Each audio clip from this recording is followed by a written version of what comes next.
Friends, మనము కోడిగుడ్డు ఉల్లిపాయ పులుసుకి నేను చేసుకుందాం. ఈ కూర చాలా టేస్టీ ఉంటుంది. ఇప్పుడు నేను ప్యాన్ పెట్టుకొని ఆయిల్ పోసుకొని ఆవాలు వేసుకున్నాను. తర్వాత జీలకర్ర వేసుకుంటున్నాను.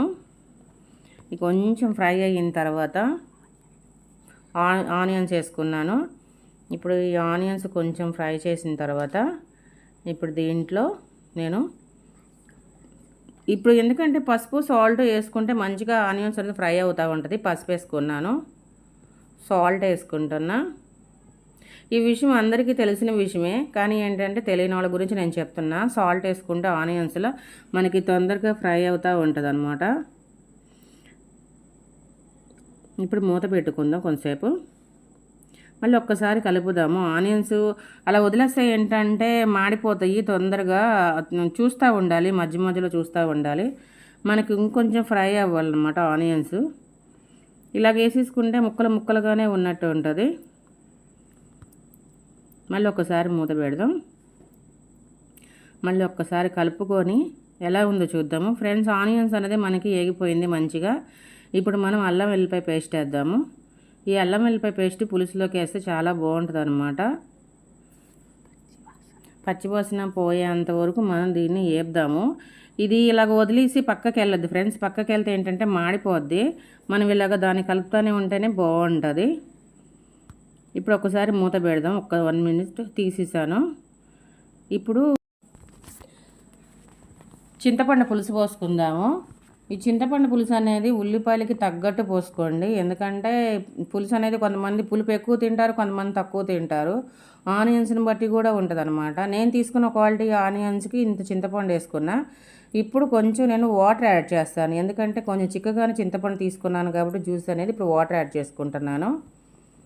ఇప్పుడు మంచిగా ఒకసారి కలుపుకొని మనము అదంతా వాటర్ అనేది ఇంకిపోయేంత వరకు మంచిగా దగ్గరకు ఉంచుదాము. మనం ఒక్కసారి ఇప్పుడు కారం వేసుకుందాం. ఈ పులుసులోకి ఏంటంటే మనకి కారం ఉప్పు అనేది ఎక్కువే పడుతూ ఉంటుంది, అందుకని చూసి వేసుకోండి. అన్నీ కరెక్ట్గా ఉంటే చాలా అంటే చాలా బాగుంటుంది అన్నమాట.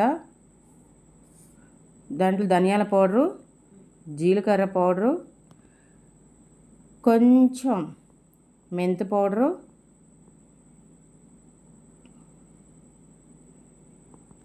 Last and final pepper powder, black pepper powder వేసుకుంటున్నా.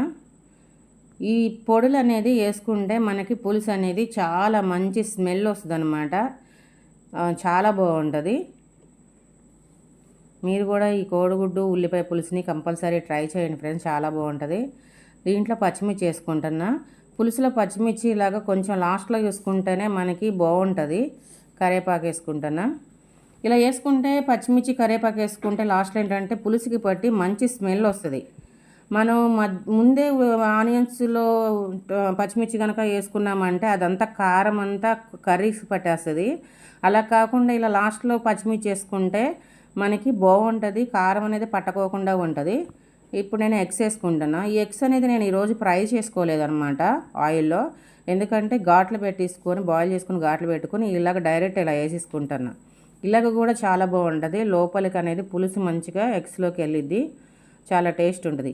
ఈ పులుసు అనేది అప్పటికప్పుడు తినొచ్చు, దానికంటే ఇంకొక 1 అవర్ అలాగ ఆగిన తర్వాత తింటే చాలా అంటే చాలా టేస్ట్ ఉంటుంది అనమాట.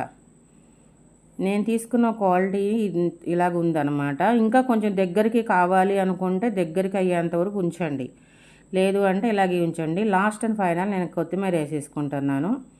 ఈ పులుసు కర్రీస్లో ఏంటంటే నాన్ వెజ్లో పులుసు కర్రీస్లో కొత్తిమీర ఉంటే చాలా టేస్ట్ ఉంటుంది అనమాట. చాలా బాగుంటుంది కోడిగుడ్డు ఉల్లిపాయ పులుసు. పిల్లలు పెద్దవాళ్ళు ఎవరైనా సరే మంచిగా తినొచ్చు. సమ్మర్లో కూడా చాలా బాగుంటుంది. మనకి కర్రీ అన్నది అయిపోయింది, ఆయిల్ అంతా బయటకు వచ్చేసింది. ఫ్రెండ్స్, లైక్ చేయండి, షేర్ చేయండి, సబ్స్క్రైబ్ చేయండి, పక్కనున్న బెల్ ఐకాన్ని క్లిక్ చేయండి. ఈ రెసిపీని కంపల్సరీ ట్రై చేయండి. Bye friends.